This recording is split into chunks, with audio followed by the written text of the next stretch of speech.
Aïcha actualité yi si la ñuy daal di dugg nii ñu daal di tas xibaar yi daal di koy càmbar ñu dooree ko comme d'habitude ak Walf Quotidien je pense que tey sax journaux yëpp li ñu xëyee rek ba tey mooy inondation bi donc benn ponk lay doon alors Walf Quotidien conséquences politiques des inondations Macky marche sur des eaux. Les Sénégalais aussi. Les Sénégalais sont sous l'eau. Mais surtout les Sénégalais. Non, eux, ils sont engloutis sous l'eau. Ouais. Mais qui marchent au-dessus, mais les Sénégalais sont en dessous.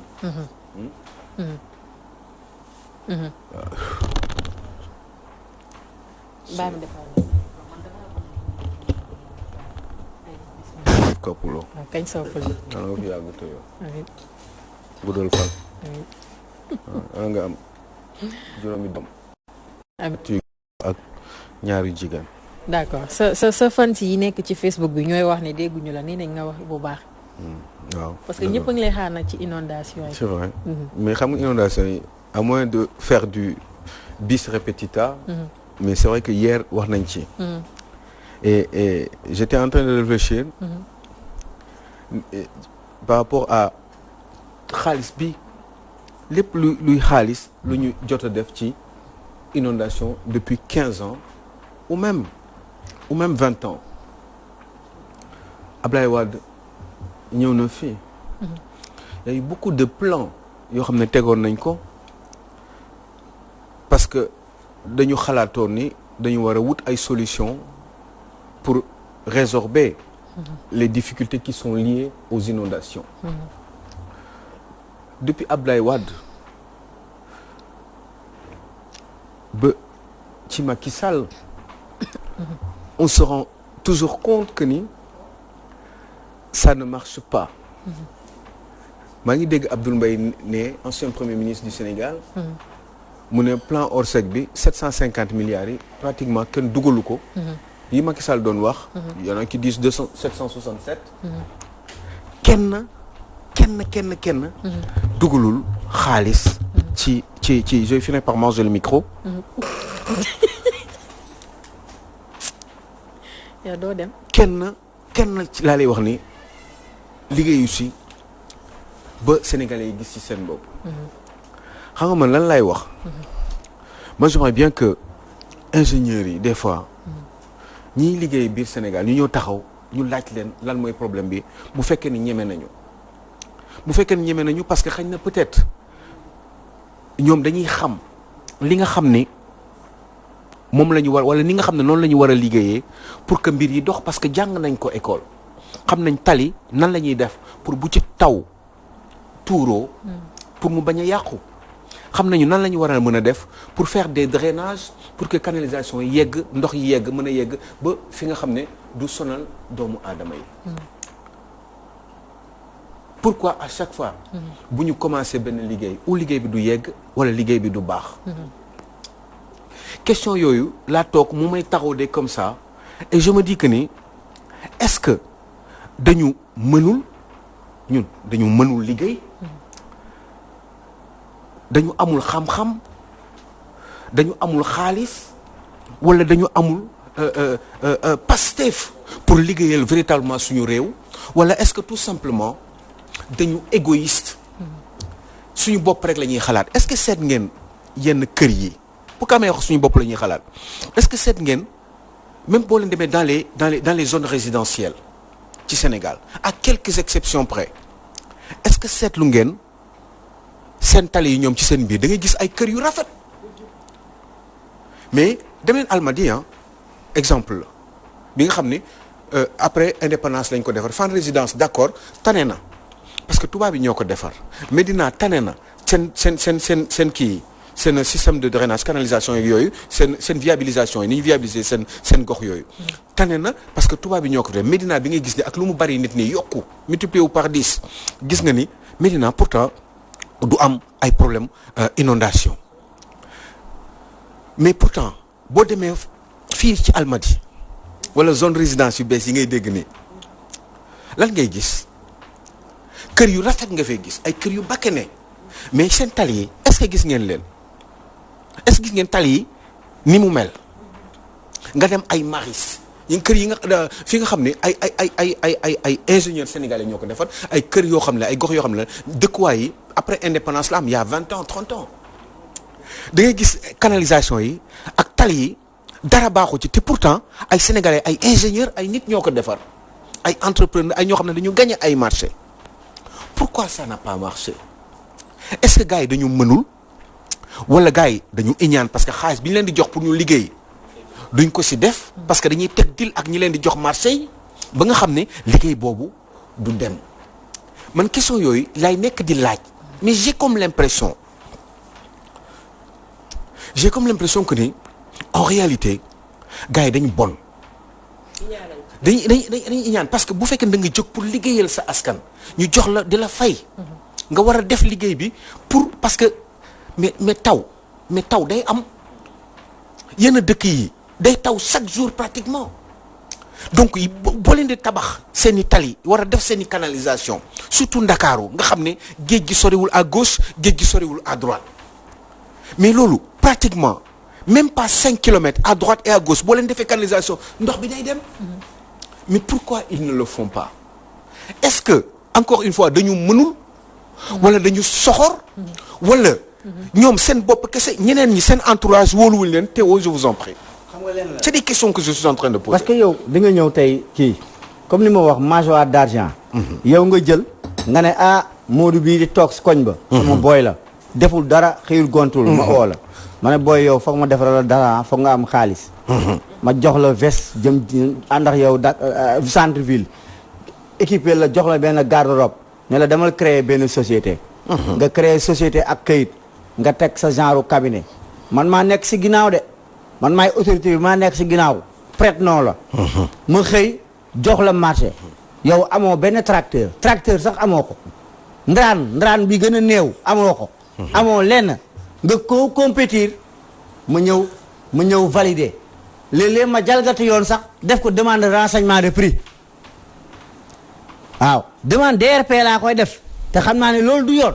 dama war a dem appel d'offre ñu jël sélectionné déedéet ñu def pli fermé yëpp nga jaarale benn circuit xam nañ ne tôt ou tard yow yaay décidé nga ne entreprise bi remplir na critère bi soo paree nooy def amoo benn tracteur même bu ndaw. nan ngay def da ngay dem gisi benn entreprise bu mag nga sous-traité normalement entreprise boobu. lu mu waroon defaree sax mun naa néew.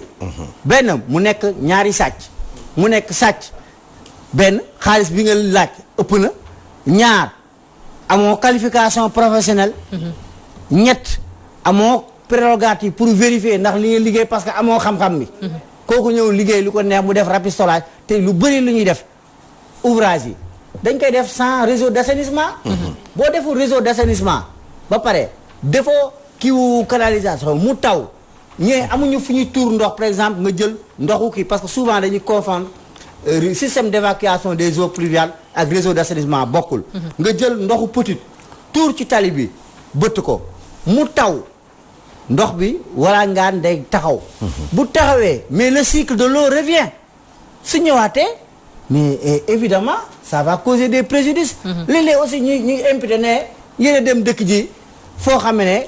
zone non édificandi mais SNHLM bu Kër Massar état moo leen ko jaay SNHLM te dans un contrat comme j'ai dit il y a des clauses conventionnelles et des clauses exclusives. Les clauses conventionnelles dans un contrat c'est l'objet, la capacité et le consentement.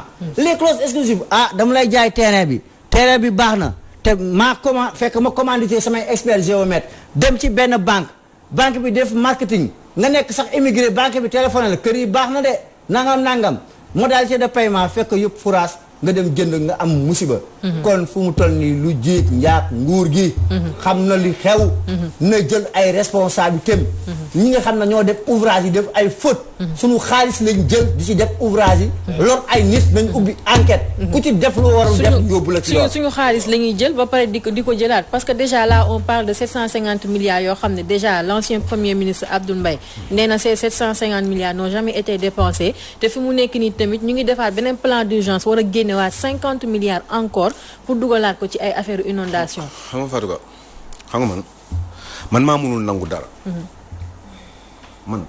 man maa mënul nangu dëkk boo xam ne ñu ngi indépendant depuis 60 ans ñun suñu jiiti ay oto 90 millions la ñuy dawal suñuy jiiti ay 5 millions la ñuy am par mois suñuy jiiti seen doom yi ñu ngi bitim réew ñu ngi leen di fayal ay grandes écoles ci alalu réew mi parce que créé ñu ay entreprise parce que jëlewuñu ko fenn fudul ci nguur gi suñuy jiiti nekk ci ay niveau de confort suñuy njiit yooyu ñoom ñi nga xam ne ñoom ñoo war a liggéeyal suñu réew ñoom ñëpp toppante 70 1965 75 85 ñooñu ñëpp ñu ne dañu liggéeyal réew mi ñooñu continuer toujours di tënk di téye alalu réew mi di am seeni confort ba tey léegi nii Sénégal njiit war na fi dawal oto 90 millions wala ñetti oto rangale ko biir këram yor kër 800 millions wala ñuy jënd ay kër cash bitim réew ñooñu seen dëkk ñoom biñ dëkk lii moo fa xew lii ngay gis nii ci Walfadjri quotidien ak Dakar Times lii man maa munul nangu lii dafa neexul a nangu nga koy gis ci réew boo xam ne ministre yooyu ñoom dundin bi ñuy dund ñoom ñoo gën fuuf dundin ak niveau de confort ak nekkuwaay ministre tubaab yi nga xam ne ñoom seen réew lii amu fa te bu dëkk bi méttee ñu jël vol dem. te bu dëkk bi méttee ñu jóg amu fa te bu seen jabar yi accouché ñu yóbbu leen bitim réew Alioune Sow man maa mënul nangu loolu te je crois que sénégalais waruñu nangu loolu dañ ko war a arrêté te pour arrêter ko lenn kese la ñu mën a def mooy il faut que dafa am dëkk bi nu muy doxee dafa am benn espèce u état d'esprit boo xam ne mooy fonctionner ci réew mi loolu il faut ñu changer ko ñaari façon kese nga koy mën a changer en général da ngay jaay doole nga def coup d'état wala nga jaay doole xeex ak population bi fexe ba def xel ci ñoom ubbi am nañ xel mais ubbi seen xel ci dëgg yi nga xam ne ak doxalin bi nga xam ne doxalin bu bon bi nga xam ne moom la gars yi di doxalee ba nga mën leen changer ndax bés bu ñuy def ay choix parce que man boobu moo ma gënal ndax je suis profondément démocrate et républicain léegi ñu fexe ba dugal loolu ci bopp population yi ba nga xam ne bés bu ñuy voter ñu war a choisir képp ki nga xam ne liggéeyoon nga ci réew mi pendant 20 ans xam nga man dafa am ñoo xam ne ñi ngi fi dañ leen di xool ñu leen di choyer ñi ngi fi quoi dañu jot ñuy am ay ndombal tànk ci réew bi pourtant Fatou Ka ñooñu ñi ngi wax ba tey mais ñooñu ñi ngi wax ba tey ñooñu ñi ngi leen di invité ci télé ñuy wax ba tey di réfléchir di joxe ay solutions soi-disant ñooñu mës nañu bokk ci am ay ndombal tànk bokk ñi téye réew mi ñooñu lan la ñu def ana ancien ministre de la santé yi ana ancien ministre des infrastructures yi ana ancien ministre des finances ana ancien président la ana ancien premier ministre yi ana ancien ministre de l'éducation nationale yi waa ñooñu ñëpp jot fi jaar ñëpp tey jii nii boo leen demee ku si nekk sa kër xool leen seen tooguwaay confort total confort absolu waaw lii est-ce que à un moment donné Sénégalais dañu ubbi seen xel ñu ne ñoom lii mënatuñ ko supporter man de mënatuma ko supporter man comme mënuma ko supporter léegi dama bëgg a xam est-ce que ñun ñëpp yéen mën ngeen ko supporter wala da ngeen si mënul dara wala da ngeen blasé wala da ngeen dem ba dërkis ci jëfin yoon yi gaa yi def te mënu leen ci dara ngeen ne amu leen solution ngeen toog jàpp seen ñàmbur est-ce que loolu moo leen dal wala da ngeen xamul foo leen di jaar wala da ngeen gis wala dañu leen gëlëmal qu'est-ce qui se passe véritablement un homme politique des autorités n'ont pas le droit d'avoir autant mais ils ont pas le droit des 8 dëkk bu mel nii dëkk bi ngeen gis lii nii dëkk bi kenn warul am daawal 8-8 dëkk bi nga gis ay nag yaa ngi koy wax léegi nag yoo xam ne ay ñoo xam ne xëy na fukki nag la ñu am nag bu nekk 500 000 ñu bëgg ko jaay am ci ay bénéfice ñoom seen nag yi ndox bi moo ñëw raatale ko dëkk yooyu dëkk bu mel nii ay nit war a fi dawal oto 90 millions dañ leen war am na yeneen dëkk yoo xam ne est-ce que vous savez comment la révolution française la amee ay xiif la woon ay problème bu pain amuñu mburu 1789 la révolution française il faut ngeen xam dëkk bu pour ngeen génn si il faut ngeen jéngu vous n'avez pas le choix vous êtes obligé yéen il faut amu leen choix parce que sinon lii dafay continuer waat parce que 2024 dina amaat un autre président certainement qui fera la même chose parce que avant cela mais Abdoulaye Wade jëm na fi def ay efforts mais gis ngeen bambula bi amoon ci réew ci nguuru Abdoulaye Wade en même temps Abdoulaye Wade dem na beneen régime am na amul lu ñuy tamul dëmb Abdoulaye Wade amul lu ñu koy yekkul Abdoulaye Wade et pourtant Abdoulaye Wade dem na Macky Sall est arrivé mais franchement est-ce que gis ngeen changement waa léegi yéen Sénégal yéen lan ngeen bëgg est-ce que vous da ngeen dërkis maa ngi leen koy laajaat dërkis ba léegi lu ñu leen def mënatu leen metti parce que vous en avez marre wala est-ce que da ngeen xamul fan ngeen di jaar wala dafa est-ce que ngeen soxla ñu leen di gën di leeral ndax bu élection prochaine yi ñëwee ngeen changer complètement le système indi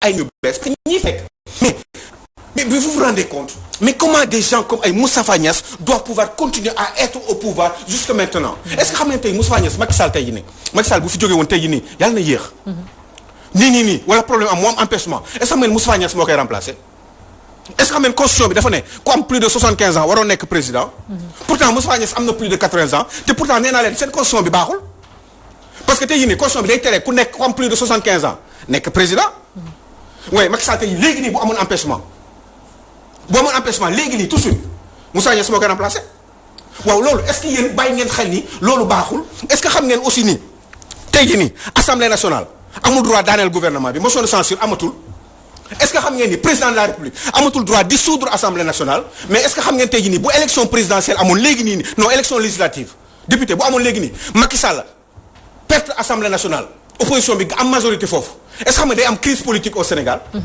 parce que Macky Sall il faut que absolument ñi nekk assemblée nationale ñooy am gouvernement par force te ñoom ñooy jox Macky Sall seen gouvernement te Macky Sall moom mooy déterminer et conduire la politique de la nation bu boobaa day am problème parce que ñële lépp lu Macky Sall teg duñ ko voté est-ce que xam ngeen ni seen constitution bi baaxul te chaque jour ma wax leen ko man petit juriste man maa leen wax li baaxul balaa ngeen xamoon loolu léegi Macky Sall léegi élection législative yi am nii assemblée nationale am majorité opposition bi gagné Macky Sall boo Macky Sall lu muy liggéey ak ñoom. d'accord alors Théo rapidement dëkk bi baaxul dëkk bi dañ ko war a defar.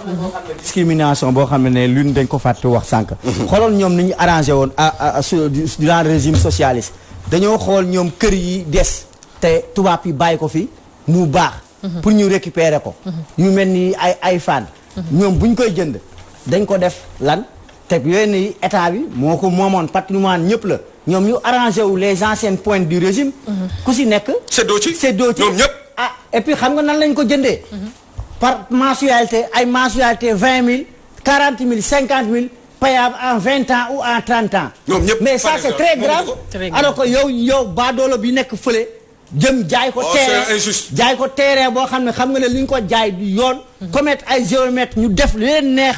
ñu ñëw ay topographe c'est-à-dire ay architecte ñu ñëw ñoom dëkkuñu fa waa impôt et domaine ñoom ñuy valider affaire yi ñoom ñu valider cadastre jéemuñu fa dëkk amul agent cadastre yu dem dëkk foofu baafoo wala impôt et domaine ñu téye askan bi lor leen ak conséquence à qui la faute aujourd'hui il continue ñoom ñu ngi waat nii tey te ñooy séddoo c'est un même système Cité Faye Sall tamit lenn la y a des anciennes pointes du BDS qui en ont bénéficié ñoom tamit dañaa ñëwaat def tamit séddoo comme ñële comme pour dire que aujourd'hui c'est une responsabilité partagée. Sacré-Cœur extension. waaw c'est pareil. moom lañ def aussi waa régime PDS ñooy séddoo. waaw kii bi corniche bi aussi ñu nekk ci beneen côté géej. merci ñoom kese ñoo fa nekk mais yéen population bi yéen war ngeen nangu la vérité non mais la vérité doit être dite. la vérité c'est quoi? il faut que les gens. ñoom ñu xoolaat.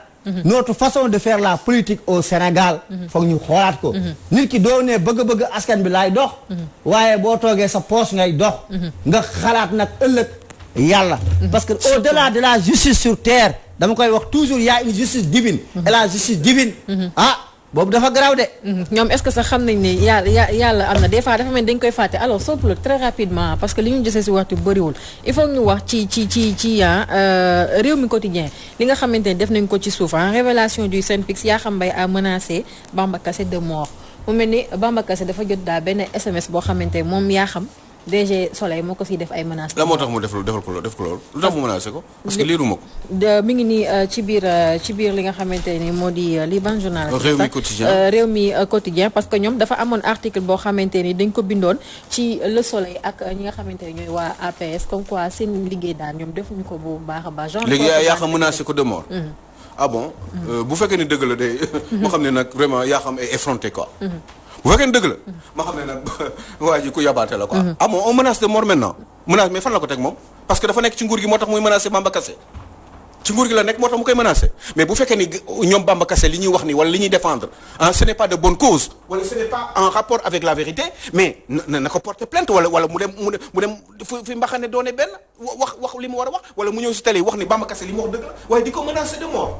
on est dans un pays où léegi da ngay nekk autorité nga nit wax benn affaire d'accord ci nga menacé ko de mort bu dee li muy wax du dëgg mais porté ko plainte wala yóbbu ko fu la neex waaye di ko menacé de mort pourquoi parce que xëy na peut-être da nga am foo jàpp wala foo taxaw wala da nga am ñu la boot non loolu mënul nekk. xoolal loolu mënul nekk bu fekkee li muy wax du dëgg yóbbu leen ko fi ngeen ko war a yóbbu man xaw ma li xew waaye menace de mort bi man moo ma choqué. pourquoi menacer de mort à quelqu'un nan nga mu ne xool nit di ko menacer de mort mais mbóot sax rey ko yombul mbóot laa wax mbóot rey ko yombul man de mënuma ko. waaw kooku noonu yow nga xool nit naan da nga koy menacer de mort j'espère que c'est pas sérieux dafa doon wax noonu rek te loolu di ko waxtaane sax dafa baaxul. parce que muy ñëw sa xel sax ba nga koy xalaat ci nit. loolu c'est mauvais. en tout cas ñun daal message bi reproduire nañ ko fii nii ci biir n'importe quoi wax textuellement li nga xamante moom la yaa xam bind ci biir message mais malheureusement waxtu bi daf ñoo dàppan pour ñu mën a jël le temps de lire le message waaye daal am lu mu ci mënti doon voilà y a beaucoup de problèmes dans ce pays te nañuy bàyyi ñi tamit ñuy exprimer wu librement parce que ay menaces tamit war nañ ko bàyyi ci mim réew alors Sow Poulo ñu ngi lay jaajëfal jox la rendez-vous ëllëg incha allah. Bah oui maa ngi lay sant en fait je suis pas content li moo métti parce que ba ngay commencé da nga kontaan noonu. te ñu ngi nii